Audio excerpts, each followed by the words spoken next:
ప్రభువును ప్రియరక్షకుడైన యేసు క్రీస్తు నామములో అందరికీ ఉదయకాల శుభములు వందనములు తెలియజేయుచు మానవుని పట్ల దేవుని సంకల్పము అనే అంశం ద్వారా ఈరోజు వాగ్దానమును మీతో కలిసి ధ్యానించుటకు మిమ్మల్ని అందరినీ ఈ వాక్య ధ్యానంలోనికి ప్రేమపూర్వకంగా ఆహ్వానిస్తూ ఉంటున్నాను. ఈరోజు దేవుని వాగ్దానము అపోస్తలుడైన పౌలు రోమీలకు రాసినటువంటి పత్రిక 11వ అధ్యాయము 14వ వచనము. నేను అన్యజనులకు అపోస్తలుడనై ఉన్నాను గనుక ఏ విధముననైనను నా రక్త సంబంధులకు రోషము పుట్టించి వారిలో కొందరినైనా రక్షింపవలెనని నా పరిచర్యను ఘనపరచుచున్నాను. ఈ మాటను బట్టి రెండు విషయాలు మనకిక్కడ జ్ఞాపకం చేయబడుచు ఉంటుంది. మొదటిగా రక్త సంబంధికులలో రోషము పుట్టించడము, రెండవది కొందరినైనా వారిలో రక్షించాలన్నటువంటి ఆశ. అపోస్తులైనటువంటి పౌలు ఈ మాటలు పలుకుటలో మనం గ్రహించవలసిన అవసరము ఎంతైనా ఉన్నది. ప్రియమైన స్నేహితులారా, నేటి ప్రపంచ పరిస్థితులను పోకడలను మనం ఆలోచన చేసినప్పుడు లేదా మానవ జీవితాలను గురించి గమనించినప్పుడు వ్యక్తిగత జీవితము మొదలుకొని ఆయా వ్యవస్థలుగా పిలువబడుతున్నటువంటి అత్యున్నతమైనటువంటి స్థాయిలో ఎదిగినటువంటి వ్యవస్థల వరకు కూడా ఎన్నో విషయాలు, నీతి లేని క్రియలు, నైతికత లేని క్రియలు, ఎన్నో విషయాలు జరుగుతున్నట్లుగా మనం చూస్తూ ఉంటున్నాం. నిత్యము ఎన్నో విషయాలను బట్టి మానవుడు ప్రభావితము చేయబడుచునే ఉన్నాడు. ఆ విషయాలను మనం చూసినప్పుడు, తాను వ్యక్తిగతంగా ఎదుటి వ్యక్తులను చూసినప్పుడు, ఎవడు నీతి క్రియలు జరిగిస్తున్నాడు, ఎవడు న్యాయంగా బ్రతుకుతున్నాడు అని తన అంతరాత్మకు తానే పరిశీలన చేసుకొని యథార్థతను కోల్పోతూ, విలువలను కోల్పోతూ, నీతిని కోల్పోతూ జీవిస్తూ వ్యక్తిగతంగా పాడైపోతూ ఉంటున్నాడు.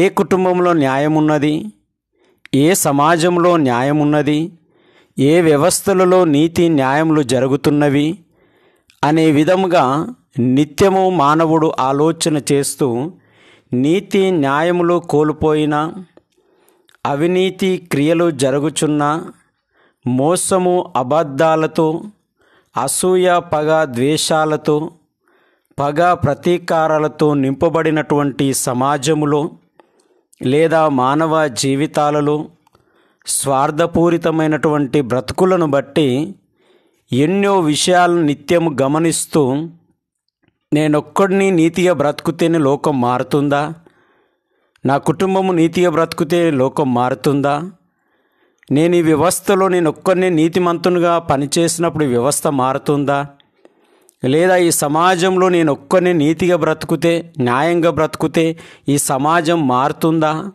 అనే ప్రశ్నతోని ఇతడు కూడా ప్రభావితము చేయబడి, ఇదిగో చెడిపోయేటటువంటి, విశ్వాసమును కోల్పోయేటటువంటి, యథార్థతను చంపివేసుకునేటటువంటి పరిస్థితులకు మానవుడు దిగజారుతున్నటువంటి సందర్భాలు ఈ లోకంలో ఎన్నో గమనిస్తూ ఉంటున్నాం.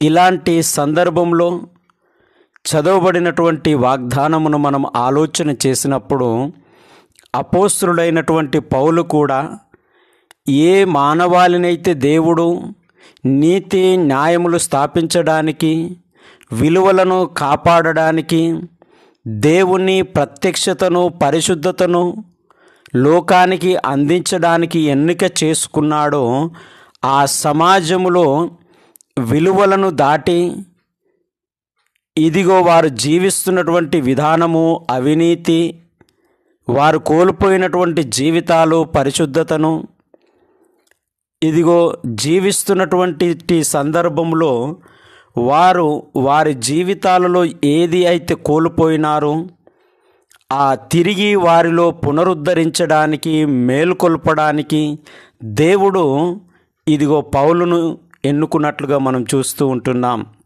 అందుకే ఆయన ఎన్నిక చేసిన విధానంలోనే మనం చూసినప్పుడు ఆయనను అన్యజనులకు అపోస్తలుడుగా ఎన్నిక చేసుకున్నాడు అని జ్ఞాపకం చేయబడుతూ ఉంటుంది. అనగా యూదులకు అపోస్తలుడుగా ఉండడానికి ఆయన ఎన్నిక చేయబడలేదని కాదు. ఇక్కడి సందర్భాన్ని మనం చూసినప్పుడు ఆయన అన్యజనుల మీద ఏ విధంగా అయితే మేలుకొల్పాలి, నీతి క్రియలు జరిగించాలి, నీతిగా బ్రతికింప చేయాలి అనే ఆలోచనను బలపరుస్తూ ఉంటున్నాడో, వారిలో కలిగేటటువంటి ఆ నీతి క్రియల ద్వారా ఇదిగో అప్పటికే నీతి అంటేంది, అవినీతి అంటేంది, పాపం అంటేంది, చెడు అంటేంది, లోకంలో దేవుణ్ణి పరిశుద్ధతను కోల్పోవడానికి దారితీసేటటువంటి పరిస్థితులు అంటే ఏంది అన్ని తెలిసినటువంటి వారిలో కూడా ఇదిగో వారిని చూసినప్పుడు వీరికి రోషము పుట్టాలని ఇతడు మాట్లాడుచున్నట్లుగా జ్ఞాపకం చేయబడుతూ ఉంటుంది. అందుకే ఆయన ఈ మాట పలుకుతూ ఉంటున్నాడు, ఏ విధముగానైనను లేదా ఏ విధము చేతనైనను నా రక్త సంబంధికులకు రోషము పుట్టించి. ఇక్కడ జ్ఞాపకం చేస్తున్నటువంటి ఇది విశాలమైనటువంటి దృక్పథముతో ఈ మాటను మనము గ్రహించవలసిన అవసరము ఉంది. ఇతడు ఇక్కడ చేస్తున్నటువంటి పరిచర్య ఇదిగో తన స్వజనులలో కూడా రోషము పుట్టించాలి. వారే నీతిగా బ్రతుకుతారా, వారే న్యాయంగా బ్రతుకుతారా, వారిలోన యథార్థత ఉందా, మాలో లేదా అనే రోషమును వీరిలో పుట్టించాలని ఆయన సమీక్ష వారు జరిగించుకోవాలని, పునరాలోచన వాళ్ళు చేయగలగాలని ఒక అవకాశాన్ని ఈయన జ్ఞాపకం చేస్తున్నట్లుగా మనం జ్ఞాపకం చేస్తుంది. అందుకే వారిలో కొందరినైనా రక్షింపవలనని నా పరిచర్యను ఘనపరుచుచున్నాను అని జ్ఞాపకం చేస్తూ ఉంటున్నాడు. అన్యజనులలో ఏ విధమైనటువంటి నీతిని స్థాపించాలనుకున్నాడో ఆ నీతి అనేది ఇదిగో మా దగ్గర మొదట ఉండే, మా దగ్గరికి వెళ్ళి ఇక్కడికి వెళ్ళిపోయింది అనే ఆలోచన వీరిలో రావాలని, జ్ఞాపకము తెచ్చుకోవాలని, రోషము కలిగి వారు తిరిగి వారిని వారు పునరుద్ధరించుకోవాలని ఆలోచనతో ఇక్కడ ఆయన నీతిని ప్రకటిస్తున్నట్లుగా, నీతిమంతులను తయారు చేస్తున్నట్లుగా, పరిశుద్ధతను పవిత్రతను కలిగిన సమాజం నిర్మాణం చేస్తున్నట్లుగా జ్ఞాపకం చేయబడుతూ ఉంటుంది. ప్రియా సహోదరి, ప్రియా సహోదరుడా, ఈ ఉదయకాల సమయంలో లోకమంతా పాపముతో, అవినీతి, అక్రమాలతో రాజ్యమేలుచున్నటువంటి దినములలో నీతి న్యాయములను కోల్పోయి ప్రవర్తిస్తున్నటువంటి జీవిత విధానంలో, నైతిక విలువలను కాపాడలేనటువంటి స్థితిలో మానవుడు జీవిస్తున్నటువంటి సందర్భంలో ఇదిగో నీతో నాతో దేవుడు మాట్లాడుచున్నటువంటి మాట ఏంటంటే, నీ నీతి లోకాన్ని సవాలు చేయగలిగిన, నీ న్యాయము ఈ లోకాన్ని సవాలు చేయగలగాల, నీ యథార్థత, నీ పరిశుద్ధత ఈ లోకాన్ని సవాలు చేయగలగాల. ఇదిగో నీ ద్వారానైనా, నీ జీవితం ద్వారానైనా, నీ మాటలు, నీ క్రియలు, నీ ప్రవర్తన ద్వారానైనా ఏ ఒక్కరైనా నీతిమంతులుగా మార్చబడాలని దేవుడు ఇష్టపడుతూ ఉంటున్నాడు. అందుకే కొంతమందినైనా నీవు నీ జీవితము, నీ ప్రవర్తన, నీ క్రియలు ప్రభావితము చేయగలిగే విధంగా నీవు జీవించాలి అనేదే దైవ సంకల్పము అని జ్ఞాపకం చేయబడుతూ ఉంటుంది. ఎందుకంటే ఏ ఒక్కరైనా నీ జీవితాన్ని బట్టి ఇదిగో వారిని వారి ఆలోచన చేసుకోగలుగుతారు. అందరూ ఇష్టానుసారంగా బ్రతుకుతున్నారు, నేనొక్కరిని నీతిమంతుడిగా బ్రతుకుతే నాది ఏమున్నది అని అనుకొని నిరుత్సాహపడకూడదు అనేది జ్ఞాపకం చేయబడుతుంది. అందుకే ఎందుకు నీవు నీతిగా బ్రతకాలి అంటే నీ యథార్థ జీవితమును బట్టి ఏ ఒక్కరైనా నీతిని, న్యాయమును అనుసరించి బ్రతకాలని దేవుడు ఉద్దేశిస్తూ ఉంటున్నాడు. అందుకే దేవుడు ఈ ఉదయకాల సమయమున ఆయన ఆకాంక్షిస్తున్నటువంటి కోరిక ఏమిటి అంటే నీ నీతి అనేది ఇతరులకు ఆదర్శవంతంగా ఉండాలి అనేది. దేవుడి మాట దీవించునుగాక. ఆమేన్. పరిశుద్ధుడా, ప్రేమగల తండ్రి, మహోన్నతుడా, ఈ ఉదయకాల సమయమును బట్టి మీకు వందనాలు చెల్లిస్తూ ఉంటున్నాం.